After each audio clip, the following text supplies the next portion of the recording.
In what capacity did you serve our country? What title did you hold, and what were your primary duties and responsibilities? I was an officer in the Navy. I've been going to the Naval Academy for 4 years. My last rank, my highest rank was as a lieutenant in the Navy.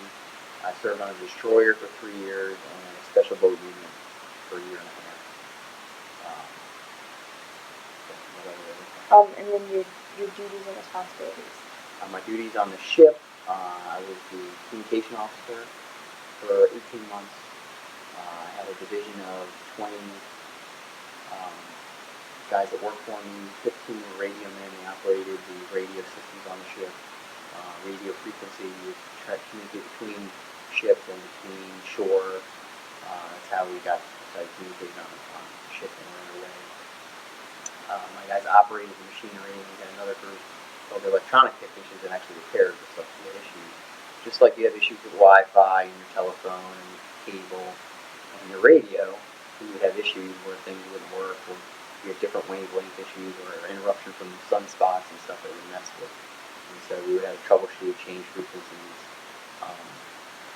Sometimes foreign countries would block stuff too. So, and then a lot of our communications were secure, so that was the big thing with crypto that scrambled the stuff so that they got intercepted between people couldn't understand what we were talking about. So that was a big deal of what we did. And I also had 15 radio men and 5 signalmen. The signalmen did semaphore if you ever at Ocean City. You see lifeguards talk with their hands at semaphore. There's a whole language that you can talk with your hands. We also had flags that we could signal back and forth to ships, and we had Morse code with lights we could talk with. So we were able to communicate without even talking on the radios. If we lost radios or we wanted to change direction without letting the enemy know if we're hunting for a submarine in a wartime scenario. And then my second job on the ship, I was the Combat Information Center officer. I was in charge of the operations specialist, and they operated the weapon systems and the radars and sonars on the ship. We also backed up the bridge on the navigation of the ship and where we were going, make sure we were going in the direction we were supposed to, point A to point B where we were supposed to go. So my guys were in charge of all that stuff. I had about 30 operations specialists. And we also wrote a lot of the messages that the ship sent out to say what the readiness of the ship was. If you had anything that wasn't working, like an engine or a radio or a combat system, that's a big deal. You always have to be ready to go to war on a ship or a military. So I was on a ship for 3 years. I did 2 6-month deployments. I was at C-18. That was 3 years on the ship. And then my next duty station was I was a special boat unit in Middle Creek, Virginia, in the same area. My ship was a destroyer in Norfolk, Virginia, called the Concobar. I moved over to another, they're really in the same area, but Little Creek. And the special boat unit was little Zodiac boats, and they would pick up and drop off the SEALs with our job. So we had some SEALs that worked with us, but we basically had a boat. We had a gunner's mate that could shoot the gun that was on this little boat, and we had a boatswain mate that could drive the boat. We had about 3 people. We had an officer usually in charge of 2 different ships. So I was the operation officer in charge of 10 or 12 of the units that we had. And we would go pick up SEALs that would drop into the water with parachute and bring them into the beach, and then come back out. And they operated at night with fuel running lights and darkers and in the middle of the night. So that was a fun job. I was a lieutenant in the battalion when I got out of the military. Alright, why did you decide to join the service? What convinced you or made you want to commit yourself to something greater than yourself? When I was in high school, I was interested in playing lacrosse in high school and in college, and going to a good college that I with a good technical degree, and I also wanted to join the military. So the Naval Academy offered all 3 of those. I got recruited actually by all 3 service academy lacrosse teams because I played lacrosse, and I got into the Air Force Academy and the Naval Academy and West Point, and I visited all 3. In junior high, I visited West Point, and I didn't really like it. It was kind of gray, and I just didn't like the uniforms as much.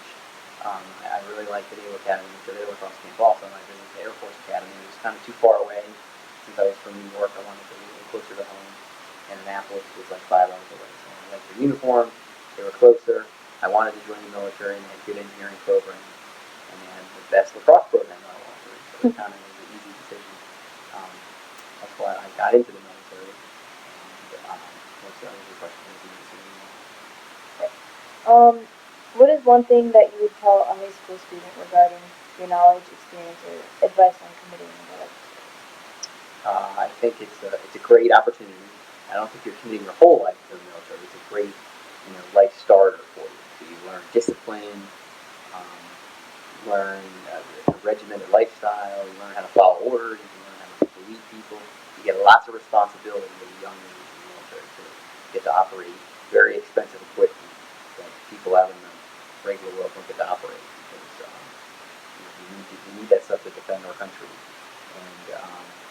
so it's not for everybody. You definitely learn how to follow orders. You got to follow the standards, wearing uniform, getting up and going to sleep at certain times. Lots of rules and regulations that you follow if you're in trouble. But it's good to again learn discipline, to learn time management.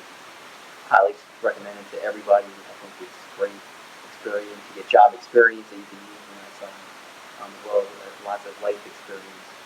And so I think it's something I recommend to people to do. Oh, and when you go in, if you enlist, it's usually 4-year increments. And if you're an officer, you're an ROTC or one of the service academies, you're a 5-year commitment. So it's not your whole life. You can decide and implement whether you like it or you want to stay.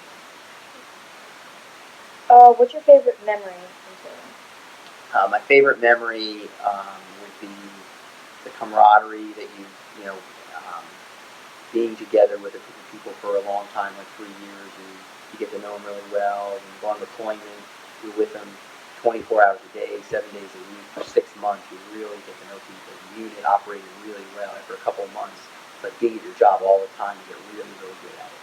And so at 5, 6 months, you can really notice a difference of doing something every day, all the time. Um, you miss your family and being away from your freedom, being on shift, but you get really efficient at what you do. And then probably my favorite parts, specifically being in the Navy, was always coming into a new port. So going to a country of a port that you've never been before is really exciting. You've never seen it before. You've never been to Gaeta, Italy, or Trieste, Italy, or a port in Spain, or someplace in Europe or Turkey. I mean, we always came in first thing in the morning because the traffic was less, just like when you drive your car, there's less traffic early in the morning. So we had less things to worry about. So we'd get up at 4 o'clock in the morning. Everybody was on the scene, either for safety or for show reasons. We'd all be dressed in our best white uniform, and the whole bridge of the ship would be on. And I was lucky being an officer that was one of my jobs was to drive the ship. I was always up on the bridge. I could see it and pull and so forth. And it looked like it seems like every time it would be kind of foggy and overcast and dark when we came in, and kind of break as you get in and you could see the town, and the different culture, and people would be looking at us as we came in. A lot of them are tight areas, so you could get pretty close to the land as you come in there. So that's something that really was exciting. What's your favorite memory? Did I just ask that? Yes. How long were you in the military for, and did you do that? Yes. So again, I went to the Naval Academy, which is basically you're in the military when you first go in the first 4 years, and then I was an officer at 5 years. So I was in 9 years total, and I would definitely do it again. I would definitely recommend it to people. I think it's a great experience. The time for me was, it's tough on your family life. So I got married when I was about a year after I graduated, year and a half, and the time away from home. I was on my ship for 3 years. I was at sea 18 months. You don't see your family for 18 months. You don't even talk for months at a time sometimes. So it's tough on relationships. And so, weighing that, I wanted to have, like, people would come back and their kids would be 4 or 5 months old. They never saw them because they were born when they were at sea. And so that was something I didn't want to have after I did my commitment. I weighed what were some things that I liked about it and things that I didn't like. And that's kind of why I decided to get out for that reason. But I do miss a lot, again, the ports and the camaraderie and the fishing operations, the shipping challenges. Are you still involved with all this military? So how and what do you do? Yeah, 2 ways. I kind of mentor. I'm a Blue Gold officer for the Naval Academy, so I interview students at some of the local high schools, Sea Norton Wright, Boston, Aberdeen, St. Paul, that are interested. They have kids that are interested in going to the Naval Academy. They have to get interviewed by an alumni, and so I help them on the application process. I let them know prior to their senior year, what things they need to do to make themselves competitive going into the family. And then in their senior year, I interview them and give them a thumbs up or down based on how they answer a set of interview questions that they kind of need to ask. And then I also mentor veterans. So these are more enlisted veterans that enlisted out of high school that maybe after 5, 10, 20, whatever time they're in the military, they're looking for their first job on the outside. I mentor them a year before they get out, trying to help them figure out what job is a good fit for them on the outside. Because a lot of veterans have a hard time on their resume, translating what they did in the military to jobs that are similar on the outside, or even knowing what they want to do. And it takes several jobs before they figure that out. And so I've had 5 different veterans with one a year that I work with for a year to try to get them to narrow that window down. And I get them to interview, veterans that I know that are policemen, or for the FBI or the CIA, or for teachers, or work in technology, or work for a defense contractor, or work in government, or work in finance, and get them to talk to them and let them know about their experience so they can try to figure out if that's something they want to do. And when they talk to somebody that was already in the military, they can say this is similar to that, and let them know what's the good parts and the bad parts of the job. Versus maybe somebody who's in resources, they're just trying to recruit somebody, tell them all about the good parts. So those are 2 ways that I give back to veterans. And then how close were you to combat? We had 2 instances. One where when President Clinton took office, the Haitians, he said he was going to grant asylum to Haitians that left the country. So we were worried that all the Haitians were going to leave Haiti because they had a very abusive government. And so we were going to go in and take the government out so that wouldn't happen. And so we had a special operation the night before. We were all ready to go. The closest I ever came to like a surprise operation. We had the Coast Guard, the Navy, and the Army. Army actually has more ships than the Navy. We sent a whole bunch of ships down there. And we were going to we were going to go in and again take out this government, and it wouldn't have been a big fight because Haiti is a small country. But it got canceled at midnight right before we were supposed to go in. I think we were supposed to go in like 1 o'clock in the morning because former President Carter had gone in and negotiated a peaceful settlement, so we didn't go. But it was helicopters all over. We stole a lot of the things went in. It was just peaceful. And then I did some interdiction operations off the coast of Bosnia and Herzegovina when that conflict was going on. We would basically board ships that were possibly bringing contraband into the war zone. And when we were doing that, we were inside of a missile range of Albanian missiles, which we weren't in war with, but didn't really like that we were that close to the country. So I remember the captain for the days or the weeks that we were there, he was in his chair on the bridge the whole time. He would never go back to he would either sleep in the chair or. And so those are the closest I came. I got in after Desert Storm 1 and before Iraq and Afghanistan. I got in before the war.